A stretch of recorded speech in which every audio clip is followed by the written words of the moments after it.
I'm ready to converse, predicting a verdict. I know what you're trying to say, you don't know how to word it. I know what you're gonna say to the facts, you're allergic. I like what you said there, did you have to rehearse it? Such a canned response. Who's the GOAT now? The victory's talking, let me give you the lowdown. You ain't as sweet, I'm calling shots from the low ground. My source is concrete, like LeBron in the post now. The time's arrived to reply. You're looking for my opinion, I would gladly oblige. Cause when the verdict comes in and speculation subsides, we just let the people decide. And I just hope it hurts, hurts, hurts, hurts, hurts, hurts, hurts. And I just hope it hurts, hurts, hurts, hurts, hurts, hurts, hurts.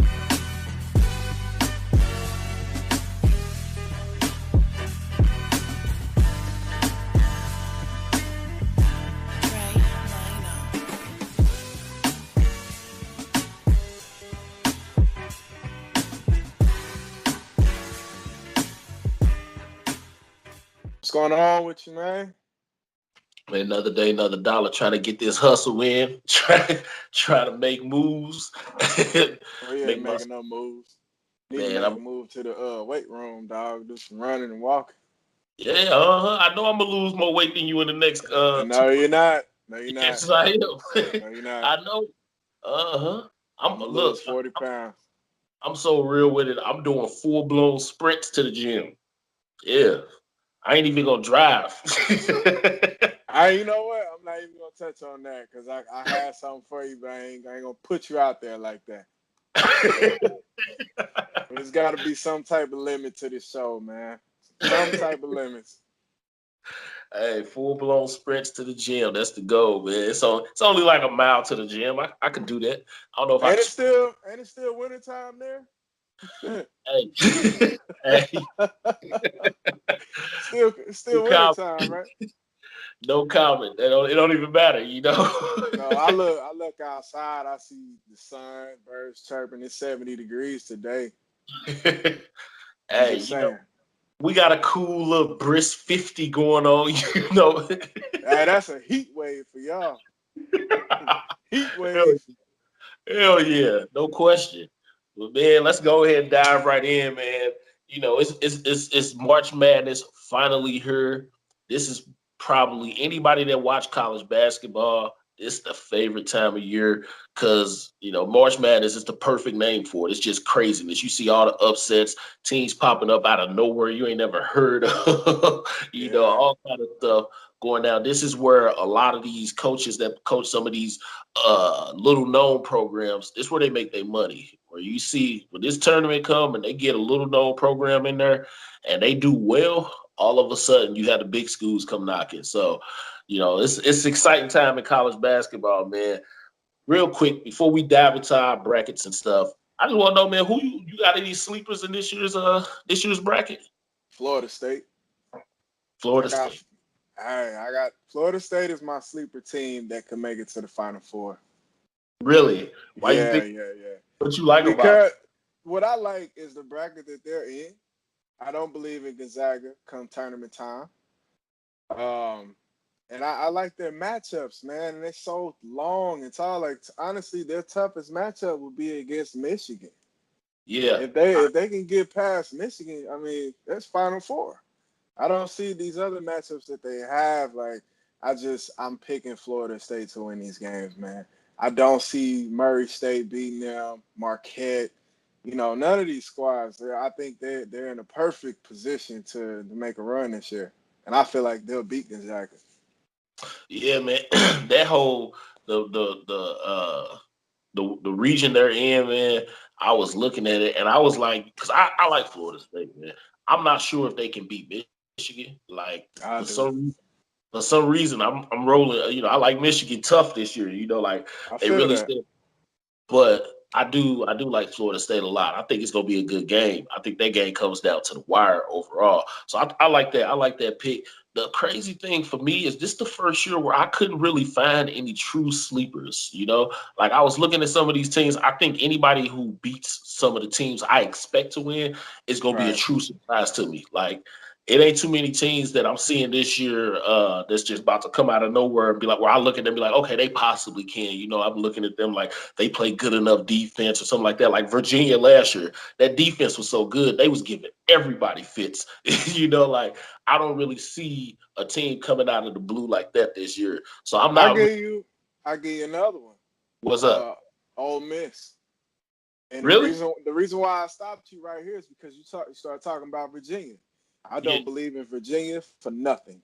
Just like last year. Now, their offense has gotten a little bit better, but, dog, you're going to have to score more than 50, 60 points in the tournament. I ain't got time for Virginia. I feel like they'll win their first game this year. They won't lose to 16 again. But I got them losing to Ole Miss. I'm sorry. I'm not a believer in Virginia at all. Y'all got to score. It's basketball, man. You can't just win 52-50 in the tournament. No. Somebody get hot, it's a wrap. Last year, that's what it was with Virginia. They beat everybody by holding them to 48 points. Yeah. That's how they work. 40 games. It was strictly defense. They had no offense whatsoever. They didn't have no athletes for real. There was no explosive guys on that team. Nothing. Nobody was creating their own shots. It was just great defense. And this year, like you said, they've got a little bit better. And if they was able to get a little bit on offense, they've got a little bit better on offense. If they was able to get a little bit better on offense and maintain that same exact defense from last year, because the defense is still good, but it wasn't last year's defense, then I would have more faith in them because I'd be like, okay, well, now they able to create a few more shots. They're a little bit better at scoring. But I'm looking at them this year, and I'm saying, nah, that defense ain't it's not the same. Like it's definitely dropped down a few levels. And I'm not sold they even make it past the second round. Like I got them losing. I got them losing the second game against Ole Miss. Yeah, I'm not sold. Like we'll see. No. So but man, so let's go ahead and dive into this, man. Of course, we could run through the whole bracket, but that's too many damn teams. Way too many damn games. Too many damn teams, and we ain't got time for that. We ain't ESPN yet. So let's go ahead and get down to the meat and potatoes of this, man. Who you got in the Final Four? I got Michigan State, Florida State, Tennessee, of course, North Carolina, man. Come on, dog. You know what it is. Before you do yours, I've said it all year, and I'm going to say it again. Now that it's right before bracket time, I got Duke losing in the second round. I got losing in the second round, dog, to VCU. All right, I'm going to go in reverse then. You know, I'm going to start off from the bottom right. I got North Carolina. Okay. Smart. Tennessee, which I'm shocked we both picked Tennessee. I ain't see that coming. I thought you was going to take Kentucky. That's because you don't believe in Virginia, man. That's why. You don't believe in Virginia. That's all that is. I took Tennessee. And Hold then up. Why would I take Kentucky when they're in the bracket with North Carolina? Was that? They're in the same bracket with North Carolina, man. Or not, I didn't mean Kentucky. I meant Virginia. Okay. I thought you was gonna take Hell no. Virginia. I was shocked that you took Tennessee, but when you said Ole Miss, that's why I kind of had that face like, oh, okay. Yeah.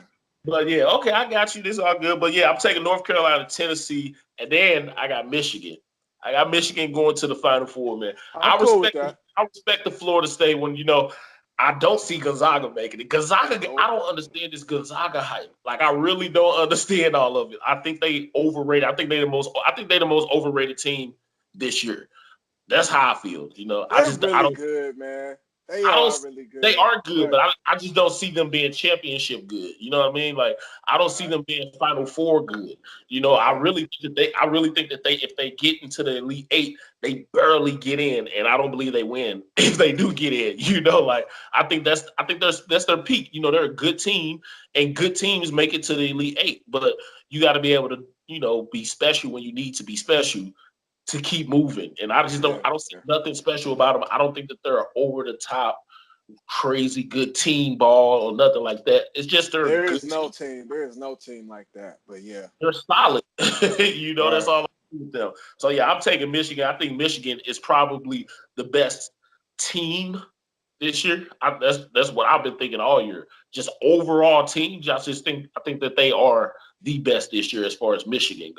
Michigan. But then I got Duke. Yeah. Look, I told you before. See this? I knew this was gonna hurt you. I knew this was gonna hurt your ears. No, it don't hurt me at all. Because I knew it was gonna hurt your ears. You don't want to hear it. but this is what I said to you before. I agreed with you, not initially, but eventually. I agree with you that this team right here would struggle with veteran teams, especially you saw it during the season, even with all of them healthy. When you have a veteran team, guys that's all upperclassmen that really know how to play team ball, they struggled with them, which happens with all freshman sensation classes. You know, you've seen it throughout time with Kentucky, Duke, and North Carolina, everybody. But I also said I have so much faith in Coach K. I believe that he can get them through those hard times. Now, does that mean they're going to win it all? I don't know. I picked my 4 teams, and I have yet to figure out who's going to win. I'm kind of leaning towards Michigan winning it all, but truth be told, I have yet to make those final picks. All I have is my final 4, and I believe Coach K can get them to that point. Then we're going to see how it goes from there. But, man, I got him in there because of Coach K. Zion back, and Zion came back with a vengeance. Zion looked better. He looked better than – I didn't think he could look better. But this is why I love Zion, bro. Zion has what you call a killer mentality. Yes, he does. He came back pissed off that he missed games, man. Like, legit pissed. And then I listened to his story where he's talking about what happened when he went back into the locker room that day when the shoe broke. You know, and he's talking about he crying to his mama, he crying on her shoulder, and like he was for real upset. The man loves this game. And when he came back, he was a better version of his first game back. He went 13 of 13. What? How you got your first game back? Right. Come on, man. Are you serious, bro? Zion, chill out, bro. You're supposed to be rusty, bro. You don't need to do all that. You're supposed to be rusty, man. Like, it's hard for me to pick against Coach K already. But then Zion came back with this vengeance. And I'm like, shh. That's going to be a hard beat right there. Like, I agree. And the thing is, part of my pick has been Duke hate. Let's just be honest. I'm going to hate Duke regardless. It is. But now that he's back, they are so much better because he is just a monster, bro. Like, besides him being so athletic, he plays harder than anybody on the floor. And it's such a determination. Like, when Duke is losing, that don't mean nothing, dog. Like, if they're down 10-15, it means nothing because you know they're going to make some kind of run. So them making it to the Final Four, I'm fine with that. Honestly, I want 1 or 2 things with Duke. I want them to either lose early and prove me right or see us in the championship game. That's what either one. I'm cool with either scenario. See us in the championship game. But we'll move on from that. I got a game that we really need to pay attention to, and it's with North Carolina. And the reason why, there's a good chance that they may have to play KU in the Sweet 16. Do you know where that game is at? It's in Kansas City.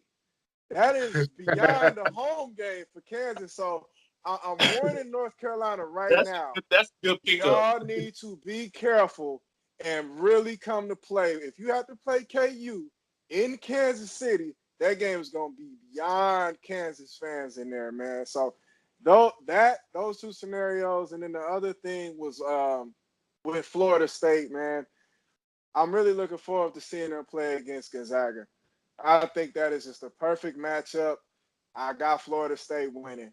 Another thing, like you had said, I wouldn't mind seeing Michigan have to play Michigan State in the Final Four. Yes. Now that was crack. You legit just took the words right out of my mouth because Michigan State's already beat them twice. I agree with you that I think that Florida State and Gonzaga will be a good game only because it's a good matchup on paper. You know what I'm saying? Yeah. I'm probably gonna pick Florida State in that situation, but it's a good matchup on paper. But man, you just hit the nail on the head with that. And the other thing, I kind of tipped my hat a little earlier because I threw myself off when I was talking about North Carolina. I think that if it comes down to North Carolina and Kentucky, I think that could be the game Yeah, of the I agree. entire bracket. I agree. I think that will be the best game of the entire bracket. That's what I was thinking about when I said Kentucky earlier. I tipped my cap a little early, but real talk, Kentucky, they low key for the first time are low key, but they still Kentucky. They still And unbelievable they're talent. they're peaking right now. Yeah, They've gotten better, but that's Coach Kyle. He does it every year. Around this time, his teams are peaking. That Midwest bracket is by far the toughest bracket. I don't understand why North hell Carolina's yeah. in this bracket, but it's fine. But it's fine. We need the the test to get through. But I mean, yeah, Kansas versus North Carolina in the Sweet 16 possibly. Then you got North Carolina versus Kentucky in the Elite Eight. Like, God damn, bro, they was not playing with that bracket. So I'm looking forward to this tournament. It's gonna take an upset for to avoid some of these matchups. It has to be an upset somewhere. I don't see these upsets happening. You already mentioned it, and I didn't even think about the location of the game, but you already mentioned it with KU. That's a tough out. Yeah, it'll be a tough out wherever they that's play. A real tough out. You put them in Kansas City. That's 30 minutes away from Lawrence, man. That's a home game. That's a home game. I don't understand how North Carolina drew that. I need to see what's going on with the NCAA because clearly somebody wants KU to move ahead, but that's fine. We'll see y'all in Kansas City, and we'll still come away with that win, dog. I don't believe in KU this year. No, sir. Look, well, any year to be honest. I'm not 100% sold. North Carolina makes it there. I'm gonna tell the truth. Just how you picked against Duke because of hate. I picked North Carolina because of love. I know, like for those out there that don't know, I am the most torn fan in college basketball history because I know it don't make no sense to this man, but I'm a true diehard fan of Duke and North Carolina. It never made sense, but it is obviously fan of North Carolina because of Jordan. That's the dumbest thing I've ever heard, man. So you a Crip and a Blood. Come on, man. First Crip Blood in history, man. Get out of here with that. Pick a side. But then Duke, I've been a Coach K fan since I was a kid. I'm torn. Ain't no torn, I've man. always been torn with the two, but I can't help it, man. I really pick North Carolina because of favoritism. I'm not gonna lie, because I'm not 100. Like you already said, that is an unbelievably tough bracket, bro. It is. That region, I'm not. When I was going through and I was picking my Final Four, honestly, I probably redid my bracket like 5 times because it was hard to pick. It was hard to pick coming out of that region, but ultimately, even if I wasn't, picking off favorites, it's still a good chance I would pick North Carolina because North Carolina, I say Michigan plays the best team ball. I think North Carolina is right behind them. I think that's why North Carolina, if you watch the game with Duke, real talk, North Carolina probably should have won that game. I saw some bad calls from the refs and other things that played a role. But Duke took that game. Duke, that's what I was saying. But Duke ended up pulling it off, But just overall team ball, man, I love what North Carolina brings to the table, man. Like, I really love Nasir Little. I think he is an aggressive. I don't. You don't like him? No, I do not. No, not at all, dog. He's the reason why we lost. Let's be clear. Yes, when he had to come in, the run was on slide because this man isn't. No, for Duke. Nasir Little has not learned how to play college ball yet, man. I like the kid for the future. Right now, no, dog. Look, he kills them. Is the definition of a spark player. He's an other team. He's an you need to go back and watch big time games what this man be doing, dog. He has yet to learn how to play. Even with Zion's game winner, the man, great defense, turns around, doesn't box out, and jumps backwards away from the ball. Nah, man, I'm not accepting the Nasir Little right now. I'm not feeling him, dog. I'm not feeling him, man. I know he'll be good in the future, but right now he is a problem for Listen, us. I'm gonna tell you, you feel that way because of that last game. That last game left a bitter taste in your mouth. Nasir Little has come into games repeatedly and brought an energy that sparked runs, brought defense that stopped runs. Nasir Little is. I agree. He's far from a finished product. Right now, he's more of an athlete than he is a ball player. I agree with you on that. But you can't tell me that this man is not a true spark player. Remember Thomas Robinson when he played with KU and with the sparks he would bring? That's the type of spark I see in his future. Get out of here, man. First of all, don't bring up nobody from KU. They don't win anything anyway. So what are we talking about? Big 12 champions all the time. Win the NCAA. Let me know when you win the whole damn thing. Big 12 champions, bro. I don't care about that. Hey, Thomas. I'm talking about one player, man. I'm giving you a comparison of one player, what he means to that team. I truly believe that he's a legit sport player, man. I love watching him. Pick a champion. I'm done with you on that. I just pick right off champion. the bat. Nah, who you got? You know who I got. That's not even a question. Sorry, man. North Carolina got the best team in the nation. What's going on? Who you got? Pick. Because I know what you're going to say. What I'm going to say? Duke. I'm not going to pick Duke. Look, for me, I look at it and I say, I believe in Coach K, and I believe Zion's tear is undeniable. But Michigan, man, it's something about Michigan that's Thank you. You picked Michigan. It's something about Michigan that's really making me lean towards them. I've been watching their games, and the way they play team ball, especially in crunch time, is the same reason that I'm not sold on Gonzaga that I am liking Michigan.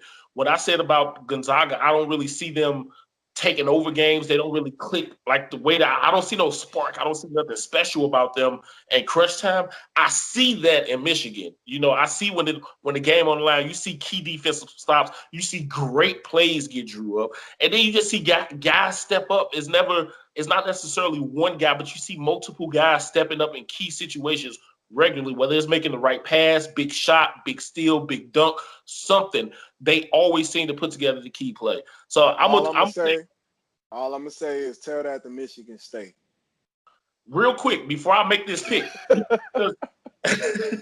because before I make this pick, man, you didn't let me finish what I was saying about North Carolina. I love Nasir Little, but it's Kobe White. That boy. He's my favorite player on the team. He's a different cat. He remind me, the fro is signature because it remind me of Stretch from NBA Street. but Kobe White is different. Like I love his aggressiveness. He got the killer mentality. He's clutch. Compared to that last game. Did you see that awful shot he took? He need to learn from that mistake. That was terrible. But you've seen more good in the final minutes this year from him than bad by a wide margin, and it's not even close. And I love how explosive he is for those two reasons. Because you put me on the spot and forcing me to pick my championship. I'm gonna go North Carolina and Michigan. I'm gonna take Michigan to win. All right, that's not happening, but okay. It's a hard pick for me. I'm picking Michigan because I don't want to pick North Carolina solely off favoritism. That's why I don't want to pick them solely. You pick who you think is better. I'm picking who I think is better. I don't want to pick them off solely off favoritism. But I love North Carolina, but it's hard, man. It's a hard decision. I hate you for making me pick right now. We got time. I just want to know before any game start, who the hell you got? Who I got. I'm sorry. I know. I'm consistent. I didn't pick North Carolina 20 years in a row. I'm gonna pick it next year, dog. Ain't that strange? I'm surprised you don't like Nasir Little, man. That's a shot. Like that's a shot for real. Because he pissed me off that last game. That's why I don't like him no more. And that's what I said. I think your issue is more so the bitter taste left in your mouth from that last game. Because if you're looking over the course of the season, Nasir Little became a big man. He needs to learn from that because that was an awful performance. I'm done with that. Man, just overall, man, I'm looking forward to this year's bracket because I see a lot of parity, in college basketball this year. Where the past couple years you just seen so much dominance from one team, it's been hard to pick against them a lot of times. No matter who that one team may be, it's hard to pick because you see so much dominance. I think people expected Duke to be that dominant team this year, but they ain't really worked out that way for various reasons. They ain't got a bench, injuries, all this other stuff. But this year, you look around just the landscape of college basketball, man.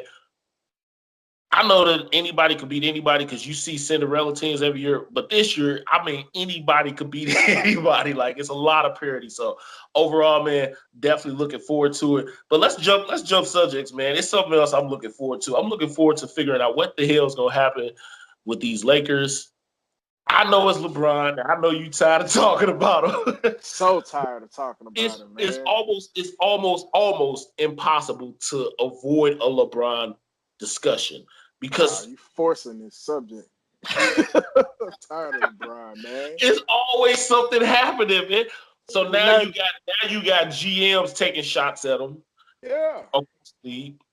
Like, this is the first time you heard this. Like, you've never heard GMs publicly take shots at LeBron like this. And I think you said it, and I think a few other people have said it. I know Stephen A. Smith said it, where it feels like people were waiting for this opportunity to take shots. They was hoping that he slipped up and messed up.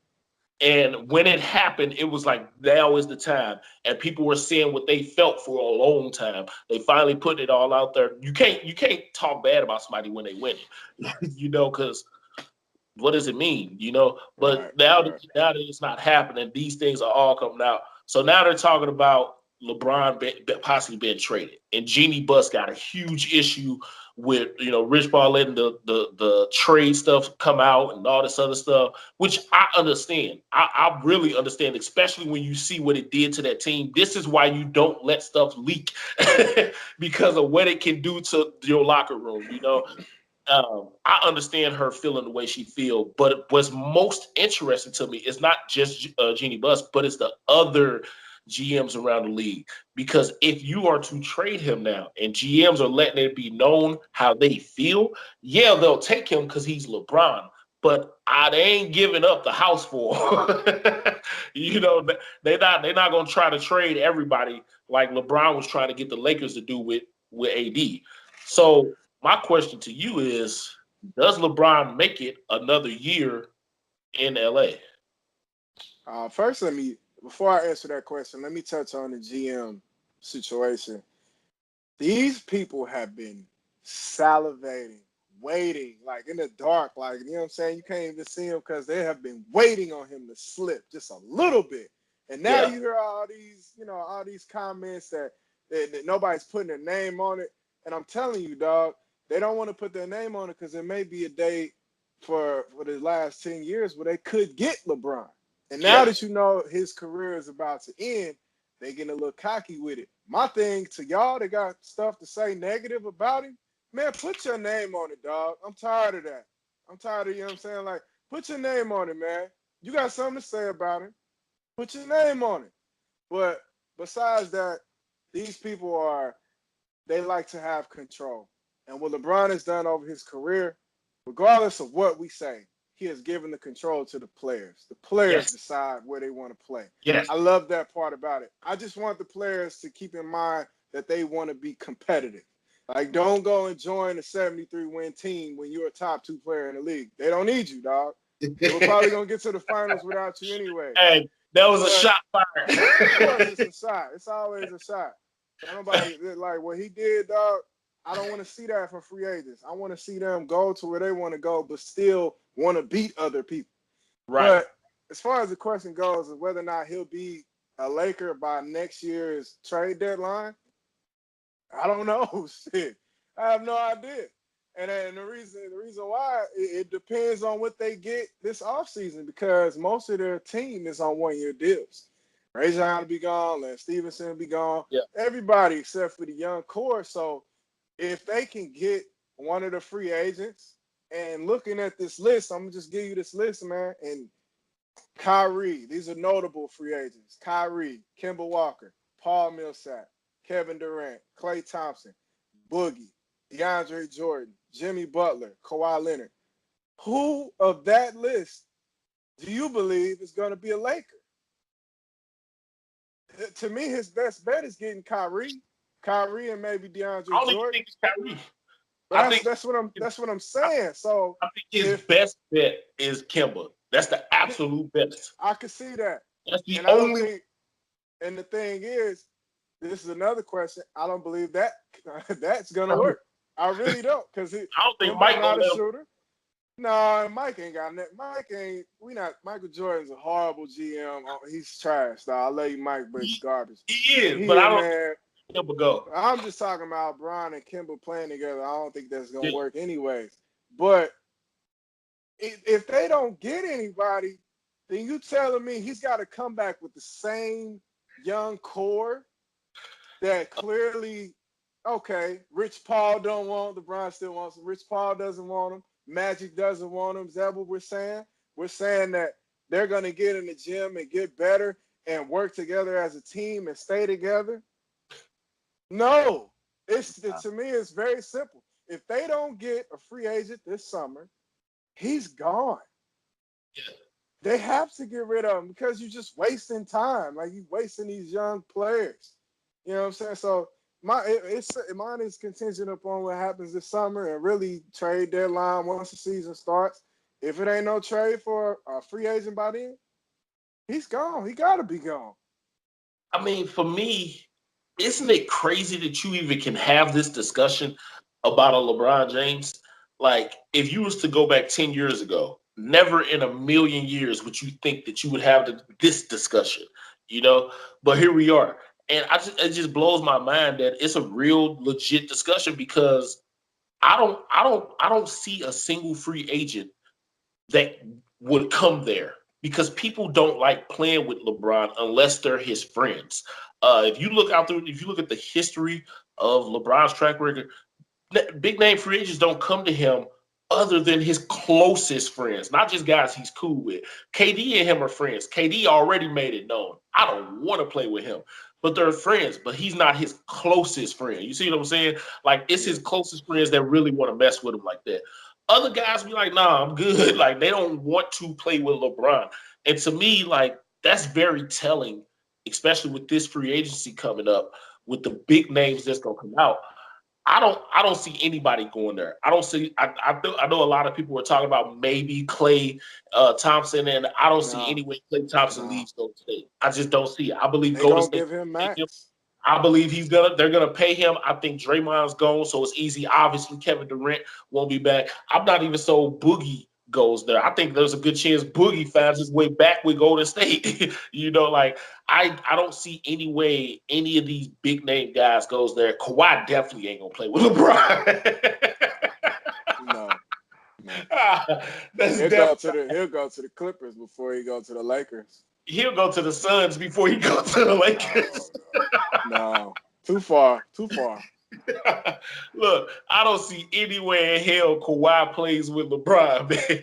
I truly don't believe anybody is willing to go to the Lakers and play alongside of him other than AD, and AD isn't a free agent until another year. So that means LeBron has to stick it out and survive another year with a locker room that's side-eye, that's giving him the side-eye like hell right now.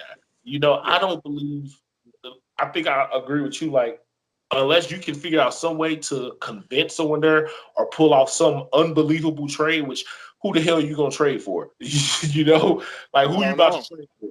You know, unless you can pull something off right now, I really, truly don't believe that LeBron will be back, you know, will last a whole nother year, man. I don't see it. I really don't. And it's crazy to think about. I have no clue where he would get traded to, because I don't see how Kyrie comes there. I don't see that. I don't see Kyrie playing in LA at all. I don't think Kyrie wants to be on the West Coast, first off. I don't think he has any desire whatsoever. Kyrie go anywhere on the East Coast. I just don't see him coming over to the West Coast. I don't see it. He nothing about him strikes me as a California kid, you know? Like, I don't think that's possible. But then on the other hand, man, KD, KD's made it known. Don't talk about KD. He's I know definitely you not hate playing him, with the but Lakers. No, I'm just saying just he's not running gonna down play the with the list. Lakers. He's not I'm gonna play just with the running down Lakers. the list. You know, Yep. KD's made it known he ain't messing with it. You know what I'm saying? LeBron is probably going to be gone next year, man. And consider the fact that the locker room is lost with him, I don't see any way that he can stick around. Even if he wants to, I don't see any way that you can allow that to happen. I think Jeannie Buss, she bleeds that purple and that yellow. You know, like it runs through her veins. I don't think there's any way she lets the demise of this franchise happen. Now, when people hear that, they're gonna say, "Oh, they weren't winning games." But it's not always about the win. Sometimes it's about what people say about your legacy, say about your name. You know, your name means a lot of things when you talk about legacy.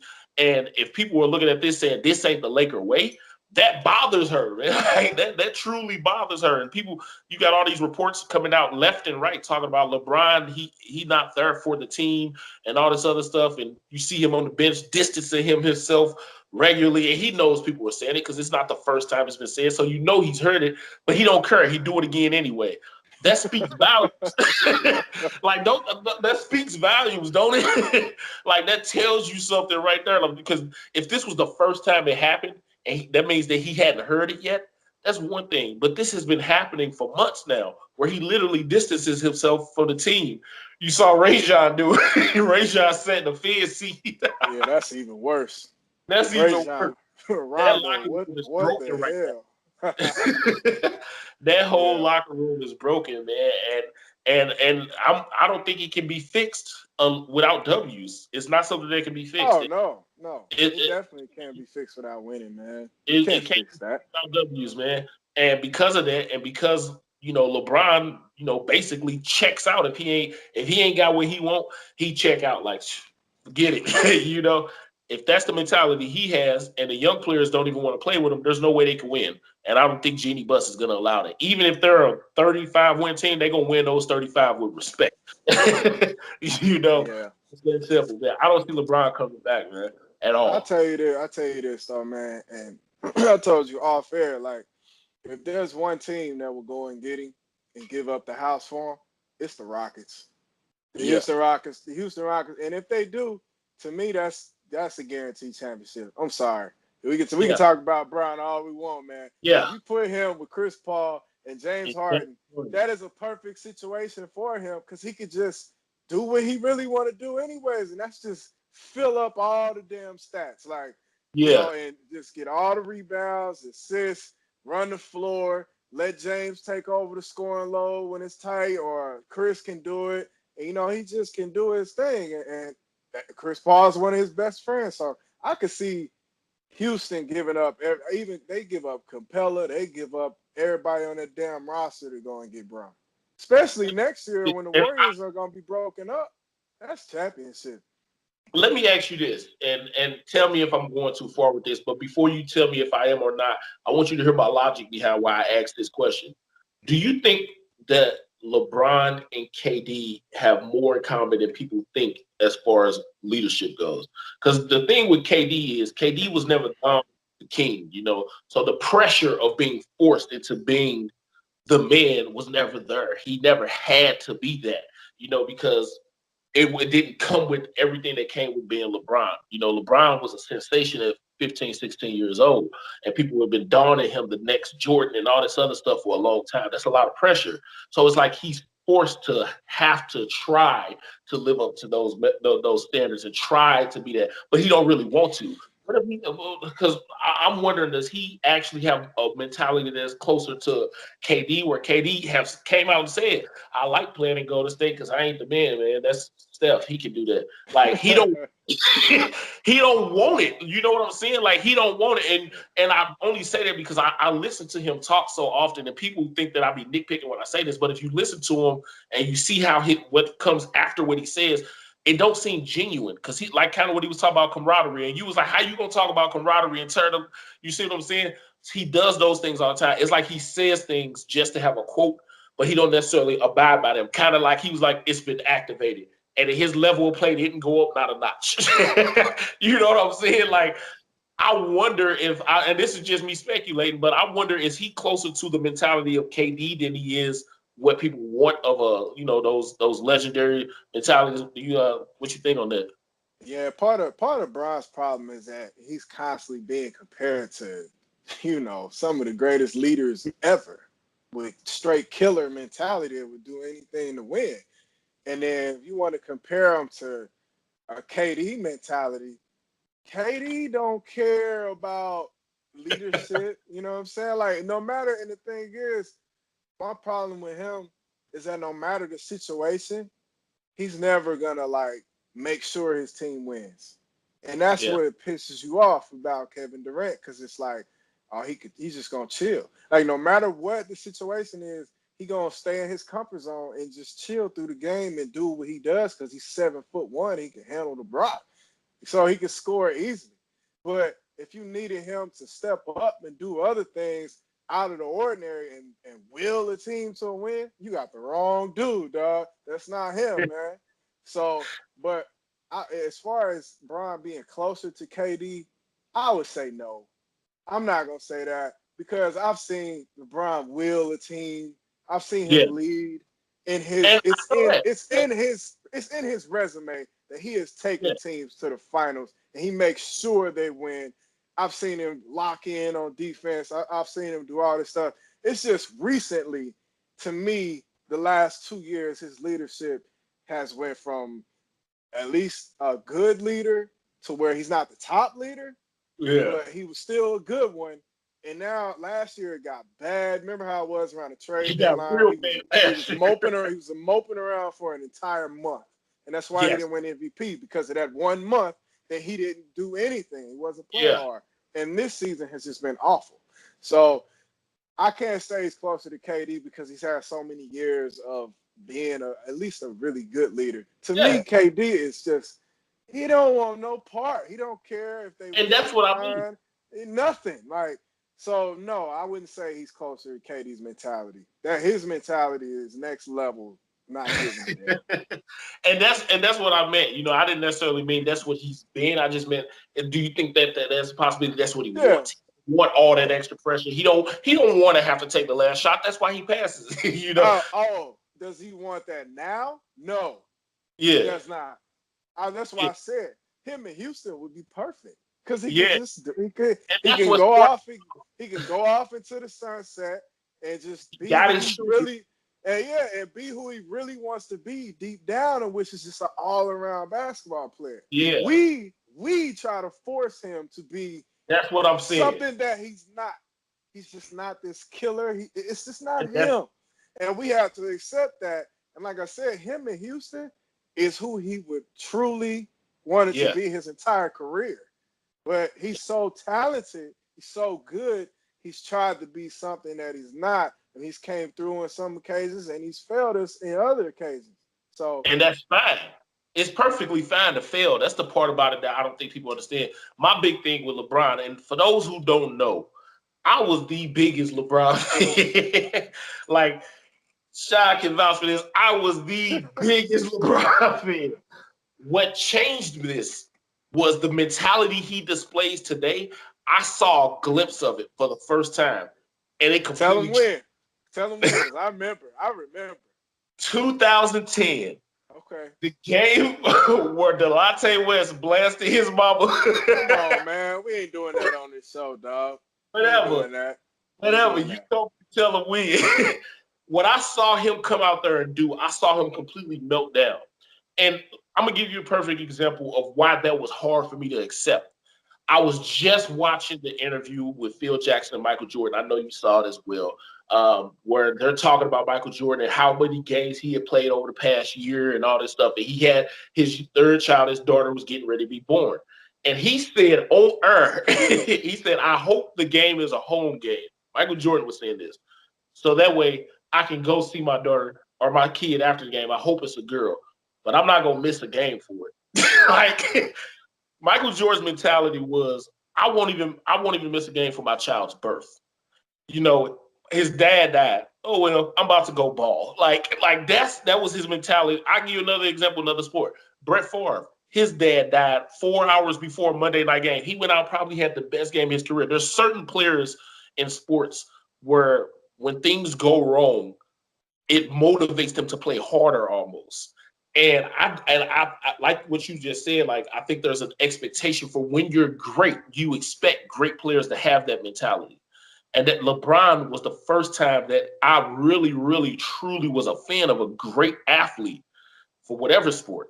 And I didn't see that because I was like, yeah, he blasted your mama, but it wasn't the end of the world. She ain't die, like whatever, but his meltdown mentally showed me a softness mentally that I didn't like. It bothered me because it wasn't any game. You're trying to go to the finals and you let this stop you. I didn't think that was enough to stop him because I know that other greats that I've seen, that wouldn't stop them. They probably whoop his ass in the locker room and then come out and be like let's ball. Like that's how they would have handled it. And you didn't see that with them. And that bothered me. And that's when I was like, I can't root for somebody who literally falls apart under pressure like this and don't want none of it. I saw a glimpse, and it wasn't that I saw it all year. I just saw that glimpse, and that was like, I'm out. And I ain't been on Team LeBron since. I still respect his game. I know how dominant of a ball player he is. I ain't even gonna touch off the court because off the court he is the GOAT. the only person in the history of sports to be better than LeBron off the court is Muhammad Ali, in my opinion. Yeah. Off the court, he's a GOAT. You feel me? But on the court, Billy GOAT. It's those key moments. You got him as a Billy GOAT. I was just about to say that. On the court, you took the words out my mouth. On the court, he's a Billy GOAT. Oh my God, man. He's still a GOAT, but he's a Billy GOAT. Your Brian that's how I feel, man. Like I would like to see LeBron do certain things differently. And again, people got to understand I'm hard on LeBron because even though I still don't be rocking with him like that, I still know who LeBron is. He's a beast. Like, he's one of a kind, and he should be delivering more than he has. And that's my biggest issue with him. But that's enough for LeBron, man. I know you get tired of talking about him, but so tired. Man, I look at sports, man, and I see kind of what we was just talking about with Jeannie Buss and how she bleeds her team's colors, and she'll do anything to make sure her team is the best that they could be right now. It may not always be going to win a championship, but she's not going to ever give you less than what she's capable of giving you. Yeah. Then you flip over to the NFL and you look at the Giants. I almost feel like they are tanking. I feel like they're tanking for Tua Tagovailoa or something because I have no explanation for what I'm about to say. But first, you get rid of OBJ. Fine, whatever. You can come up with the excuse of he was a headache, whatever. He was really calm this year, to be honest. He might have called out coaching once. It was a valid call out, but that's about it, But he was a very calm player this year. He wasn't the headache he was the previous years. But you got rid of him. Fine, whatever. But then the report comes out. They have zero interest. Zero in Dwayne Haskins. Cool. You don't have to draft Dwayne Haskins. That's fine. There's other quarterbacks. But then the other report comes out. They want to keep Eli Manning pressure-free, meaning they don't want a quarterback to come into the building and put pressure on Eli. When I say they, before everybody jumped down Pat Shermer's throat, the head coach, and Gettleman and all those guys, it's not the GM and it's not the head coach. This is the owner's choice. He's overruling them, saying do not pick up a quarterback in the first round.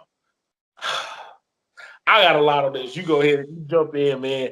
This is sad. This is so sad when you fall in love with a player so much. It's different from the Patriots.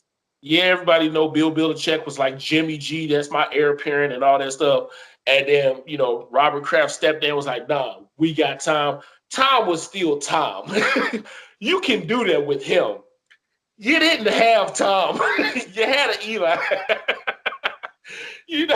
Tom may not be able to play for the next 20 years, but at least you still got to win it. You still got a winner. Eli is... Man, what? Why we gotta talk about Eli today? He's supposed to be retired, first of all. Let's just start there. He's He supposed to shouldn't even be playing. Bro, he shouldn't even be playing, man. I'm gonna just give you these stats, bro. Like, sometimes I don't like stats, but these stats, man, they tell the true story about Eli Manning. 2018, 11 interceptions. 2017, 13 interceptions. 16 interceptions. 2015, 14 interceptions. 2014, 14 interceptions, man. 2013, my God, 27 interceptions. How is he still playing, man? What kind of are you serious? Like, who gets these many chances? Let me keep going. 2012, 15 interceptions. 2011, 16. 2010, 25 interceptions, man. This is the last 9 years of this nonsense. And y'all want to keep him with no pressure? You just traded ODB away and you don't want to go get a quarterback with these picks?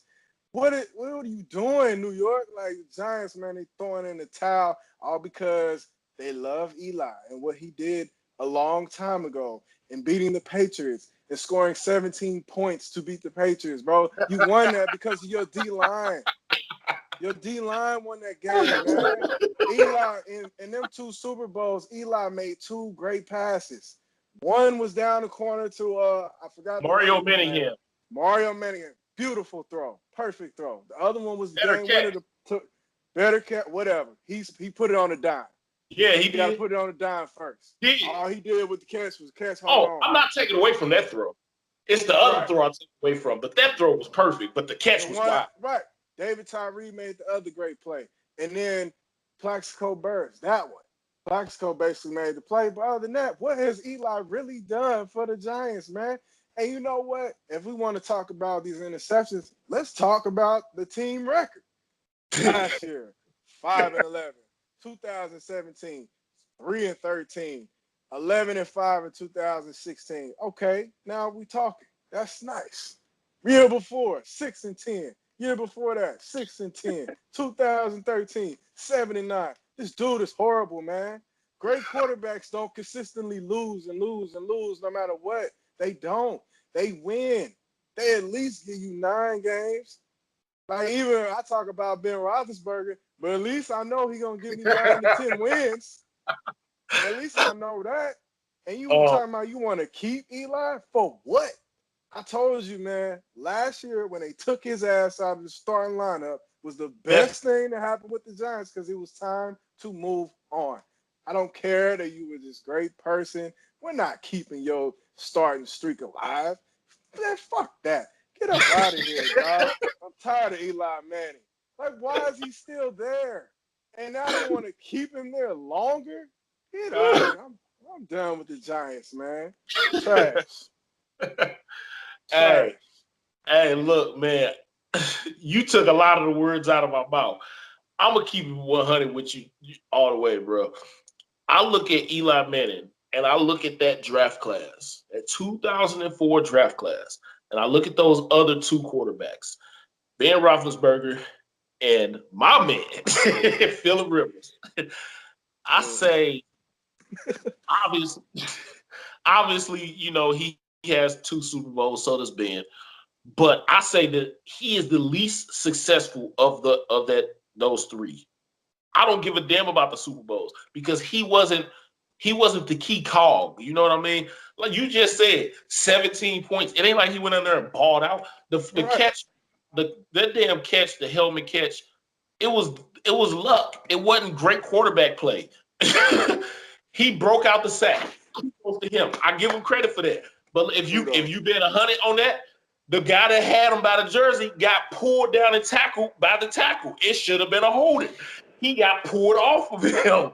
But cool, you fought long enough to give the lineman a chance to pull him off of him. I give you kudos for that. The throw was bullshit, though, and it should have been picked off. It was a terrible ass throw. Like, that's just the truth. David Oh, Tyree man. made the biggest miracle play I've ever seen because it was a horrible fucking throw. Like that ball should not have been thrown at all. Like David Tyree did something that just should not have been possible. It's that Yep. simple. Quit giving Eli credit for that. And the Plaxico Bears touchdown they gave them the lead anyway. The He's DB wide slipped. open. He He's was wide open. He's wide open. and That's what I'm saying. you still almost overthrew him. Like if Plaxico don't go up and get that moment, it's an overthrow. If it was any other receiver, it's incomplete. Because Plaxico's 6'4", 6'5", and can jump. That's why it's a touchdown. You almost overthrew a wide open dude. Nobody was within 10 yards of him. Like, come on, man. The Mario Manningham play, different story. That was a dime. A 50-yard dime. Catch was better. And when I say that, that's not disrespect to the throw. The catch, I just have no clue how he made that catch because it was on the sideline, toe drag with two defenders literally on him. He shouldn't have been able to catch it. The catch was unbelievable, but the throw was a dime. I give you that. One fucking throw out of how many passes have you thrown in 2 Super Bowls? Like, come on, man. Quit giving him all this credit, man. Eli, and I'm telling you, if he did not have the last name Manning, he would have been gone. You just hit on the record. I talked about interceptions and fumbles before. The man has 300 turnovers in his career. He only has 360 touchdowns. He almost has a turnover for every touchdown. It's crazy, man. And then you add in that record, it's trash. You talk about good quarterbacks not delivering that. When you said that, the first thing that came to my mind was Phillip Rivers, because Phillip Rivers do not have a Super Bowl. He's probably never going to get. He's gonna be very similar to Dan Marino in that regard. Now, tell me one team in the NFL other than the Giants that would take Eli Manning on his best day over Phillip Rivers on his best day. Nobody. Phillip Rivers has routinely every year. You see the Chargers struggling up until recent years. You seen the Chargers struggling every year, and Phillip Rivers say, "Nope, we getting in this playoff race." And Phillip Rivers turn it on. Those last 6 games of the season, every year, you see Phillip Rivers take his game to another level and drag them boys to a 9-7 finish.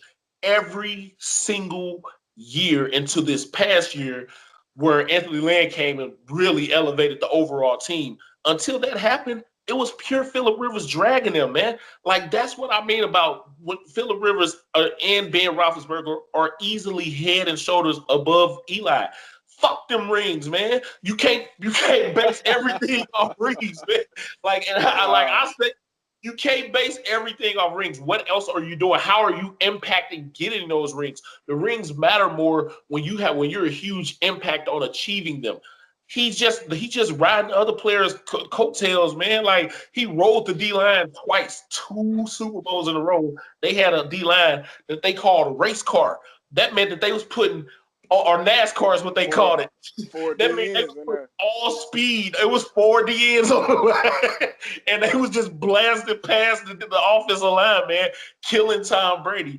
It's that simple, man. Like, that's all they did. They had an unbelievable D-line, both Super Bowls. Eli ain't do shit, man. For you to verbally say that you're gonna pass on quarterbacks, like they're actually saying that they're gonna pass on Kyler Murray and Dwayne Haskins. They don't want any free agent, and then they did it the past 2 drafts. It's been some dope ass quarterbacks to come out the past 2 years, and y'all did it those last 2 years, bruh. I can't, as a Giants fan, I'm not saying I'm a Giants fan. I'm saying if I was, as a Giants fan, I can't sit there and watch you pass on Carson Wentz, Jared Goff, Patrick Mahomes, like all these guys that they came out the past couple years, and then turn around and verbally say, even with the success they're having, I'm not about to draft a quarterback with this boo-boo, poo-butt ass dude on the center. As a Giants fan, I would lose my damn mind, especially after you traded Odell. I feel so sorry for Saquon Barkley, man. They're gonna waste his whole talent, bro. You cannot waste a running back. They're not only gonna waste his talent, they are gonna do exactly what the Steelers. At least the Steelers was able to win 9 or 10 games. They're gonna do to him what the Steelers did to Le'Veon. They're gonna run him into the ground. The man had a lot of carries last year, and he had, I think, 90 receptions. Oh, no, I think he had 100. He had 100 receptions last year. Hold up. That's a lot of touches, man. Like, that's a lot of touches, and you're about to do it again. You're about to run this man into the ground this year because you still got Eli, and then they probably going to try to sign Eli to a 1-year contract or 2-year contract after this year. They're going to keep playing Eli until Eli's ready to retire because that's what the owner wants. And Saquon Barkley is going to be the one that suffers the most because of this, because he's going to get ran into the ground. His body's not going to be the same when you finally do get a quarterback. And you're wasting his talent and what he presents.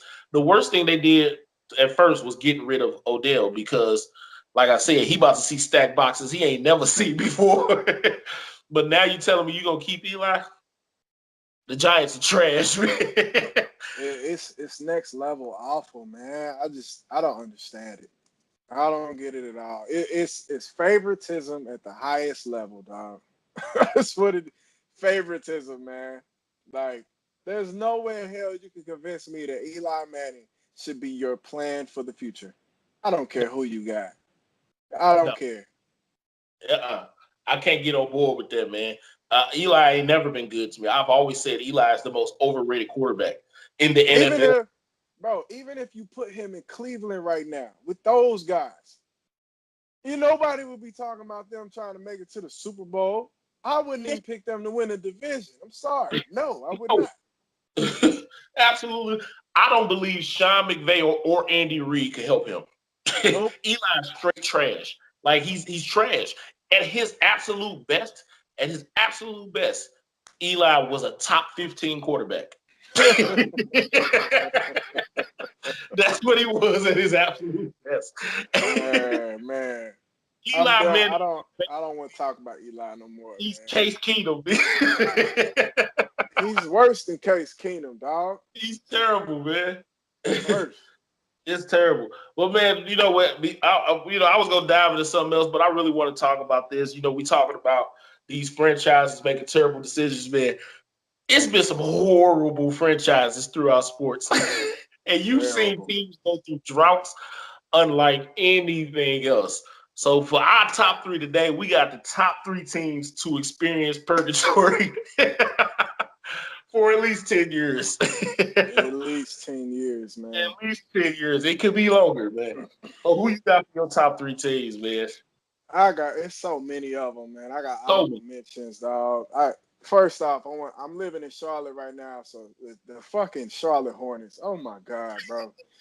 Man, look, one of the things that I love about moving down here is that I could go to NBA games. But when I say I hate going to watch the Charlotte Hornets play, it is the most boring game, atmosphere. They probably gonna lose. Like, the Charlotte Hornets have been. I don't know, and the bad part about it is they make the playoffs because the East is so trash. They win about 35 to 40 games, get in playoffs, lose first round. Charlotte Hornets is on there. I got stay in the NBA, the Atlanta Hawks. The Atlanta Hawks have been horrible since Dominique left. They had 1 year where they made it as the number 1 team in the East, got swept out of the playoffs real quick because you knew they wasn't that good. Man, the Cincinnati Bengals. The guys Cincinnati Bengals making it to the playoffs. What are they? Are they 0-7? In the last, about 0-7. Like that, whatever it is, it's 0 whatever, man. That would be my third. I got the Cleveland Browns. I know they on the come up now. Oh, I know. I have them on my list. But previously, they got a horrible history, man. We got a no-win season and then a 1-win season back to back. That immediately puts you on the list. So you telling me in 2 years, y'all went one out of 31? Oh, that's awful, dog. That's awful. And then we talk about the Marty Schottenheimer years when they was about to beat the Broncos. Ernest Biner fumbles on the goal line. Like, it's truly been a snake-bitten franchise. But my number one, and this is for you because you're so disrespectful with this fucking topic. You so disrespectful with this topic, man. So this is for you. The entire city of St. Louis right now. And the reason why, I got two great sports reasons. And I've told you about this. Here you go. St. Louis Cardinals are the most overrated franchise in the history of sports. Y'all talk about how great y'all are with this and that, and counting all these World Series rings back in slave days when black players weren't even allowed to play. When we want to count recent, y'all only got 3 recent World Series. And in the last 7 years, let me just tell you how the normal Cardinal seasons goes. Get in the playoffs, lost NLCS 2012, lost World Series, lost NLCS, lost LDS. Y'all get to the playoffs, win a division, and don't do nothing with it the majority of the time. Y'all don't. Last 3 seasons, no playoffs at all. And now, for my favorite subject, let's talk about the St. Louis Rams. You know, the team that used to play in St. Louis. Let's just start with the Jeff Fisher era. Let's run down these stats. Matter of fact, I'm going to go before Jeff Fisher. We're going to go back to 2004. I'm going to just read these off from 2004. 8-8, 6-10, 8-8, 3-13, 2-14, 1-15, 7-9, 2-14, 7-8, 7-9, 6-10, and finish it off last year in St. Louis, 7-9. Now let's fast forward. St. Louis Rams leave the city of St. Louis. You don't have a football team in 2016. Fast forward 2 years, LA Rams in the Super Bowl. Yeah, they lost, but it's a whole lot better than not having a team at all. So there you go, bro. That's for you, cuz. First off, I just want to say, I hope that hurt, dog. I hope it all hurt. It's all good. I just want to say your level of petty is ridiculous. But you know what? It's all good. I knew that was coming. I knew that was coming. I knew that when I said this gonna be this episode's top 3. I knew you was gonna be in your so you was gonna come at me, but it's all good. I got something for you, though. But it's all good. So real quick, man, I'm gonna run down some honorable mentions, man. The Chiefs, the motherfucking Chiefs. We gonna start there. These bitches been in purgatory for as long as I can remember. Hey, y'all purgatory so bad. Y'all was happy as hell about Joe Montana washed up ass. Y'all was happy as hell to get a washed up Joe Montana. Like y'all been in purgatory since before our daddies and they daddies was alive. It's been a long time, man. A lot of hurt, dog. Y'all been living in the dungeon. And even when you get to the playoffs, you do shit like make Andrew Luck fumble on his own 4 and then pick that motherfucker up and go in anyway. What about when Marcus Mariota threw his own touchdown? Add that to the list. Craziness. Y'all purgatory is the thickest I have ever seen in my life. Or when you have a dude line up off sides, he literally is in the backfield. Like the purgatory for the Chiefs trumps everything that you just laid out because it's so bad, it's so historic, and it's not just historic, it still continues today. Yeah. You know why it continues? Because they still exist. You gotta have a team to continue this purgatory. Was that your best comeback? Yeah, because we can get out. We still can get out. Was that your best comeback? That's a beautiful comeback. Hey, look, the only team that I've seen more purgatory from in the NFL is the Raiders. Please.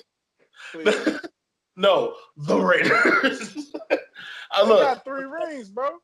That's all good, whatever. So look, I'm gonna run down a couple names here. You know, I actually put the Rams on my own list because they deserve to be there. I'm fair. I can admit that it took them 11 years to get back to the playoffs. All good, whatever. I'm still gonna put them on there. The Chiefs on there. The Cubs. The Cubs they may have just won their World Series. That was the first time in 100 years 100 years. That's enough said about them. I was gonna make them my number one, but I got a better number one. But 100 years, bro. But anyway, that's not exaggeration either. That's legit. The Cavs are. They finally got their championship with LeBron, but it took them 50 years, man. That's a long time. The Cavs, man. I also have the Royals on there, the Dodgers. It's been a lot of teams that just have looked bad. But then you get down to the meat and potatoes and everything. And I gotta say, I was thinking about the Timberwolves because they pretty bad. And then I thought about the Browns. The Timberwolves haven't been there since KG. Been where? To the playoffs. They haven't been to the playoffs in 13 seasons. They just went last year. They lost to the Rockets. Up until last year, they hadn't been for 13. Right. 13 seasons of purgatory. That's a long ass time. But then you had the Bills. Now, let me tell you what I was looking at droughts. Okay, the Bills went last year too. But let me be clear on this. I was looking at these droughts, and I saw the funniest caption ever from a commentator. He said, "Thanks to the Ravens doing the absolute unthinkable behind the arm of Joe Flacco, we saw the worst collapse we've ever seen that allowed the Bills to make the playoffs." Like, he said before that, the Bills had the longest drought in sports history for a playoff appearance from 1999 to 2018. Tyrod Taylor, they should thank you. The Bills, up until last year, had not been to the playoffs for 20 years. And then, hold up. They got in the playoffs and didn't score a damn point. So as far as I'm concerned, you really didn't make the playoffs. You got to score a point to end. They got in the playoffs and didn't even use the guy that got them there. Awful. The Bills were my number 3. That quote alone is hilarious. He said, "Thanks to the unthinkable in the arm of Joe Flacco, the Bills have made the playoffs." He was disappointed, to say the least. But the team that currently holds the longest drought, currently in all of sports, is the Seattle Mariners. 16 years since their last playoff appearance. Ken Griffey was playing. I was just about to say, I feel bad because as a kid, I loved Ken Griffey Jr. is the reason I started watching baseball. It wasn't because of my Cardinals. It was because I saw Ken Griffey Jr. and I saw a black player on ESPN for the first time playing baseball. That was the first time I saw them highlight one, and it was him. And then, of course, I found out about my Cardinals and fell in love. But Ken Griffey Jr. was the one who really put us on the map, if you know what I'm saying. Like Ken Griffey Jr. was so damn pure, no steroids whatsoever, but they have not been to the playoffs since him. That's pretty sad. I feel bad for them. Everything he built has literally came trembling down after him. It's similar to Jordan and the Bulls. The Bulls ain't been shit since Jordan been gone. But that's my number 2 is the Seattle Mariners. My number 1,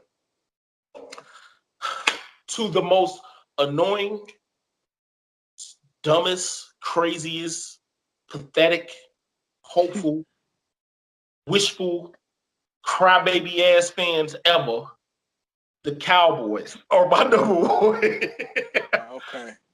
The Cowboys. First off, let me just say this. You take every sports franchise in the world, Cowboys are worth the most, $4.8 billion. Okay?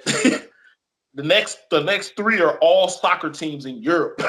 Manchester United, Real Madrid, and Barcelona. The next time you get to an American sports team, it's the Yankees. The Cowboys are worth more than all of them because of that crazy, ridiculous, over-the-top fan base. So I'm about to drop some numbers on y'all. They are the number 1 ranked team in the world as far as value. How they're worth so much without winning, I don't know. Because since their last Super Bowl, 1995, 24 years. That's 20 years. You talk about the Bengals being 0-7 or whatever it is. 24 years. You want to guess how many playoff wins they got? The last 24 years? Yeah. 4. These bitches ain't even got enough for a full year. But yet they America's team. 4 in 24 years. Bruh, how? How do you drop the payroll that you drop? They always own the cap because they pay so many players big dollars and don't do nothing. You got Jerry Jones bumping his guns, but you know what you end up having? You got Tony Romo dropping the field goal on the 2-yard line. He just dropped the snap. I hope it hurts to all you Cowboys, man. Look, the game on the line. You about to win. Tony Romo just dropped the field goal from the 2-yard line. 2-yard line, that's literally an extra point. He dropped it. Just dropped the ball and then tried to pick it up and run it in and tripped. If that ain't purgatory, I don't know what it is. The Dez Bryant one is probably the most purgatory moment for the Cowboys. Oh, man. Because he caught that. Hey, Dez, to this day, I don't give a damn what nobody says. Dez didn't catch that ball. He bobbled it all the way to the ground. Then he hit it on the ground and it popped up. The ball knocked the ball and hit the ground. He ain't bobbled that ball, man. He had it, put it out, and then it popped out. Hey, I'm putting the end of the day, it wasn't a catch. So whatever. It was not a catch, man. I have watched them repeatedly just trick it off, like over. And you got 4 playoff wins in the last 24 years. Of all the teams we've talked about, except for the Browns, maybe. Actually, the Browns do have more than 4 now that I think about it. Everybody has more than 4 wins in the playoffs except for the Cowboys. That's insane. Yeah. Man, look. It's a funny list. I was mad when you brought it up. But, I mean, the reality, what we have went through as Chiefs fans, bro, it's like, and I've told you for years, so I want you to put this clip up, man, because it's the realest shit I'm going to ever say. And I've said it forever, dog. We are the football Israelites of the world, dog. And if anybody followed the Bible, you know the Israelites wandered around in the wilderness for 40 years, making circles when their destination was literally like 2 days that way. And they just wandered around for 40 years, man. And I'm telling you, the things that the shit that I have seen in my lifetime, I'm just turned 31, man. Marcus Mariota throws his own touchdown after we were winning 20-0 at halftime. 20-0. Lose that game at home. Colts. We lost to the Colts 3 times in the playoffs, man. I go back to when I was little. That cold as hell game in 1995 when Lynn Elliott missed 3 field goals and Steve Bono threw 3 interceptions. Marty Schottenheimer refused to run the ball with Marcus Allen for whatever reason, just refused to run it. And you talk about lost to the Broncos at home, 13-3, 1997. They go on to win the Super Bowl. The worst one, by far the worst one. I know this year was bad, but it was New England. So I'm like, okay. And plus, we finally won a home game, so all right. But that year, when we were up by 30 points to the Colts and lost, I swear to God, that night, I took my shit. I took all my Chiefs gear, man, and I gave it to a homeless dude down the street on 18th and Vine. I swear to God, I gave it up. I threw it. I was pissed. I could not handle that loss. That loss more than any loss hurt, boy. I could not believe what I just saw. Everybody started getting hurt. They threw 2 passes to T.Y. Hilton, either a goddamn post or out, and they could not stop it. Couldn't stop it worth nothing, dog. Like, it was the worst loss I've ever seen, man.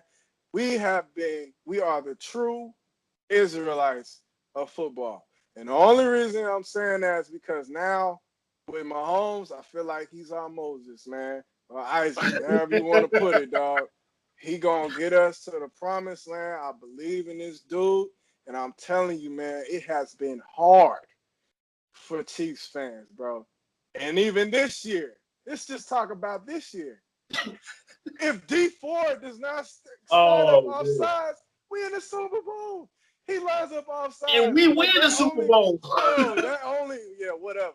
That only happens to the Chiefs, bro. I swear, like it's some little crazy shit that happens to us, man.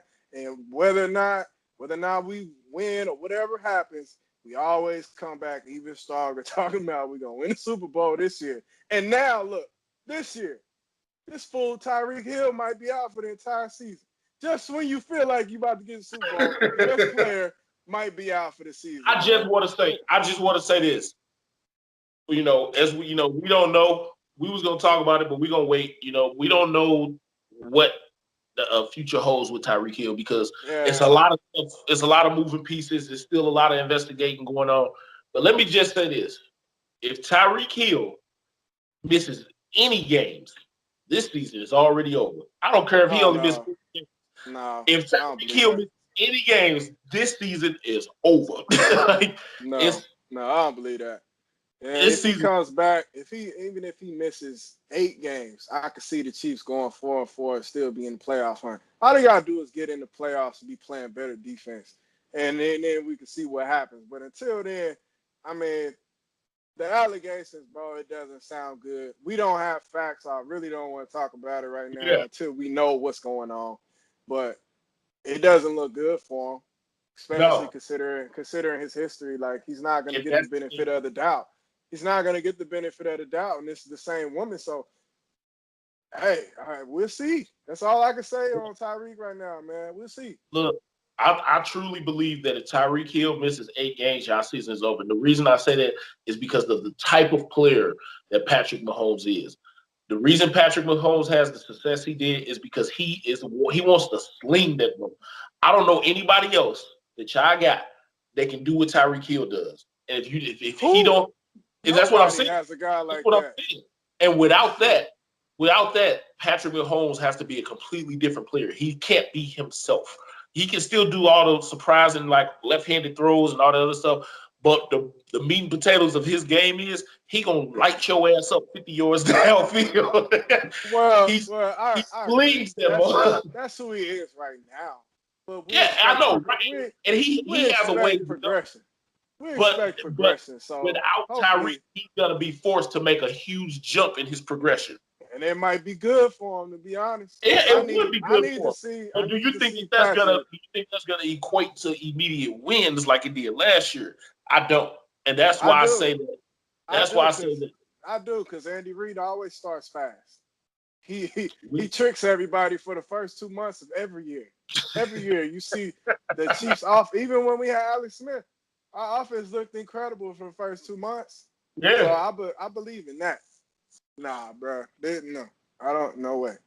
I expect Patrick Mahomes to get better and to learn how to check down just a little bit more, man. I wasn't saying just a little bit more check downs, bro. That's it. Yeah, I definitely don't get crazy with it. Get better. As much as I joke, I think it's a well-known fact how much I like and really, really like and respect Patrick Mahomes. So yeah, I wasn't saying he wouldn't get better. I'm just saying without that weapon, for him to do what he loves to do, because that's what makes that offense so hard.